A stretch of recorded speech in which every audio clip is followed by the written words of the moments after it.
Okay, in this video, we're going to start covering combat, specifically range combat, and how it works in the Nations at War system.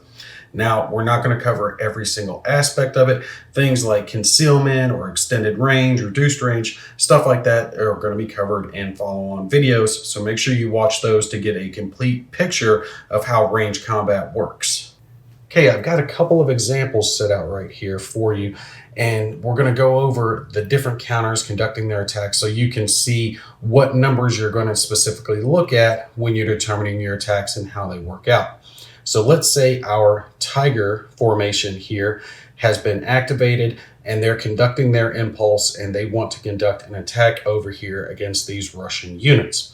Well, depending on who they fire upon, whether it's the hard targets like these Su-152s or the infantry that's located here, is going to determine what numbers that they look at when they're determining their firepower. Let's say this stack of Tigers wants to fire onto these Su-152s. One thing to keep in mind is the attacks are conducted separately. You don't total a firepower, and you also target individual units in a hex, not the entire stack of units that are on the hex. So a single Tiger will conduct a single attack against a single Su-152. We are going to look at the top left set of numbers on the counter.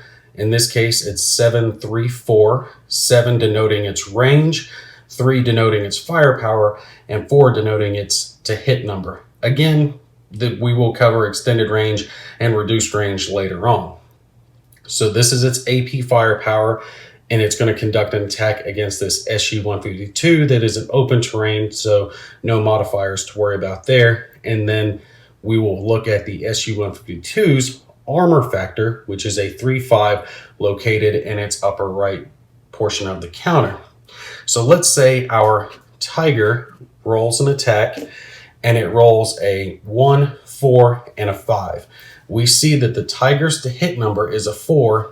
That denotes that it has scored 2 hits on this attack. The Su-152, having a armor value of 3-5, will roll 3 dice looking for 5s to prevent the damage from coming through. Let's say the Su-152 rolls a 1, a 4, and a 6. In this case, they only have 1 success on their armor roll, which would block 1 hit coming from the Tiger, leaving the Su-152 that is fired at disrupted. And after the Tiger completed its attack, it would be marked ops complete.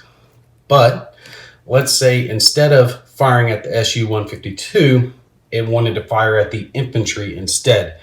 In that case, it would conduct its attack in the same fashion.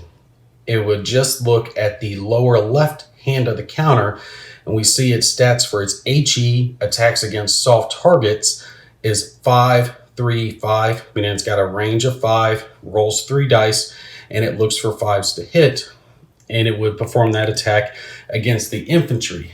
You do notice, though, that the infantry do not have an armor value. They just have the NATO symbol, which signifies soft target, in its upper right-hand corner. For units like this, the only defensive rolls that they're going to receive are going to be according to the terrain effects chart. And we can see that this infantry is located in a set of woods, and that's going to grant it a plus 1d6 bonus, which means they would roll a single die looking for a 5 or 6 when defending against the attack by the Tiger.